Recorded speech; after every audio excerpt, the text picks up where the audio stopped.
Hello, habari, assalamu alaikum, karibu katika channel yetu ya Kiswahili, na tunaendelea na sehemu nyingine ya Angular ambako tuliongelea mwanzoni session iliyopita kuhusiana na namna ya kufanya installation ya Angular CLI pamoja na kuinstall ku create new Angular application na kuinstall libraries kama Bootstrap pamoja na Angular materials found also. So leo tunaenda kuangalia kuhusiana na kitu kinachojulikana kama CLI commands pamoja na new project file structure. So kwanza ukifanya installation ya project mpya kuna structure maalum ambayo unatengenezwa. Unaingizwa folder la node modules pamoja na source pamoja na file mengine ya default. Okay. Kwa hiyo folder la node modules ndio folder ambalo lina contain all the installed libraries au installed dependencies zinakuja kukaa kwenye node modules. Lakini folder source ndio folder ambalo tunaenda kulifanyia kazi haswa, kwa sababu hii humu ndani kwenye source kuna folder la app ambalo hili lina contain our application logic ambayo tutakuwa humo, na just kuna one app component pamoja na the main app, the main root module ambayo inajulikana kama ni app.module.ts. Lakini pia tuna folder inajulikana kama main.ts, ambayo main.ts hii inaenda ku bootstrap our main root file ambayo ni app modules.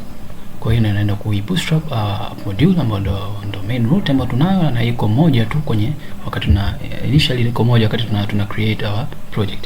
Lakini pia tuna folder la assets ambako assets inaenda kukaa our assets ambazo kama tutakuwa tuna images, icons pamoja na vitu vingine vitaenda kukaa kwenye assets. Ila pia tuna kifile cha favicon.icon au .ico. Hii ni icon ambayo hii ndio inaenda ku display kwenye tabu yetu wakati browser inafunguka pale kwenye title tab. Kwa hiyo ukiwa na icon yako unaweza ukaja kuireplace pamoja na hii either kwa jina au locate icon yako iko wapi. Ngine pia tuna file la index.html. Hii ni main page ya application yetu. Application yetu ina consist of only one page, only single page. So Angular inafanya kazi katika concept ya SPA, ambayo SPA stand for single page application.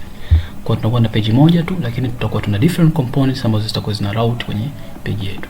Okay? Ila pia tuna global style ambayo imejulikana kama file ya style.css au style.scss. Kwa sababu tumegenerate application yetu kwa kutumia Sass, kwa tutakuwa tuna kitu inajulikana kama .scss ambayo ndio tutakuwa global style sheet yetu.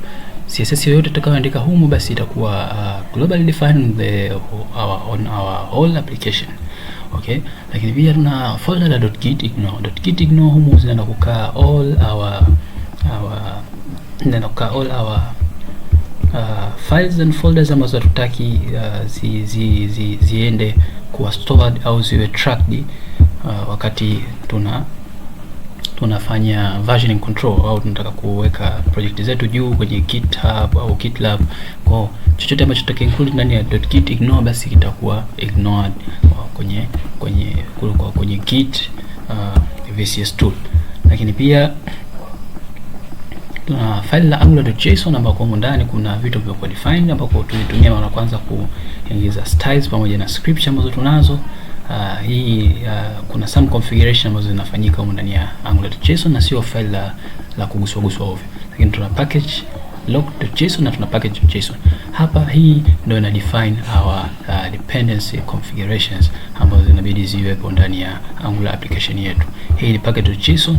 So unaona kama kuna script object ambayo ina define namna gani ya script zipi, commands zipi ambazo tutaenda kutumia kama ng-serve tunatumika ku start application, ng-build tunatumika ku build application pamoja na vitu vingine kama ng-test ambayo tunatumika kufanya unit testing kwenye application yetu.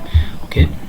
So ukija tuna readme ambayo readme hapa just ina contain default text ambazo zimewekwa ndani, na readme kifupi inaenda kufanya ni kwamba hii ni file ambayo inatoa maelekezo ambayo default text ambazo zipo na kutoa maelekezo namna ya build application, namna ya kuserve, namna ya kufanya unit testing na namna ya kutengeneza end to end test ambayo ni E2E. Ukiangalia project za zamani za Angular kwa tayari zinakuja na folder limeandikwa E2E, lakini sasa hivi hatuna folder la environments kwenye Angular 16. Okay.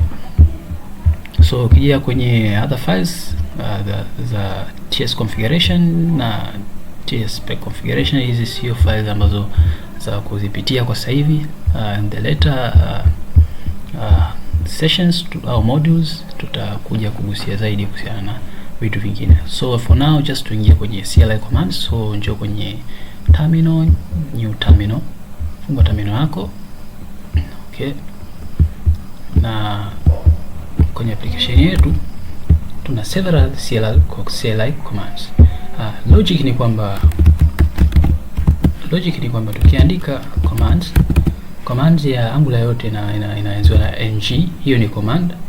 Okay, ng, lakini pia utaweka command yako ambayo unataka kuexecute kama ni ng server au ng, then kuna some options ambazo unakuja kukaa hapa. Okay, so kama hujui namna ya kutumia Angular CLI commands, basi sema ng help kwa ujue namna gani unatumia commands za Angular. Kwa utakuta kuna ng add ambayo atakupa maelekezo ng add inafanya nini. Inatumika ku add support for external library, kama tulivyo kutumia ku add Angular material. Lakini pia kuna ng analytics ambazo mwanzoni tulivyo build application tuliona tuliambiwa kuna analytics ambazo nataka tuweze kutrack kugather Angular usage ambazo tunazitumia. Kwa tulisema yes, lakini pia unaweza kusema no, ila muda wote unaweza ka enable na kudisable kutumia command ya ng analytics. Lakini pia kuna ng build ambayo hii inaenda kubuild project yako.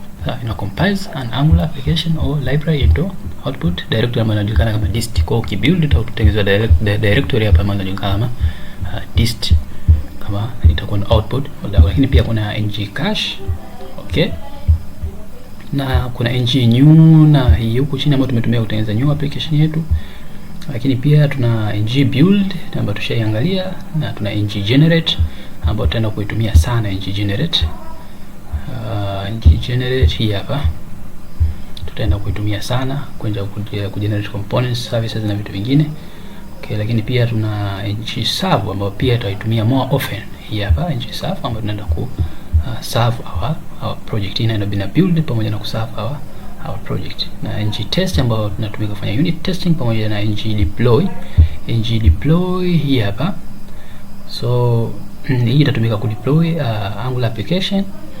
Okay, kwenda kwa web hosting provider, kama utaihost kwenye Netlify, utaihost kwenye Firebase, sijui utaihost wapi huko, lakini there are several commands ambazo tutazitumia.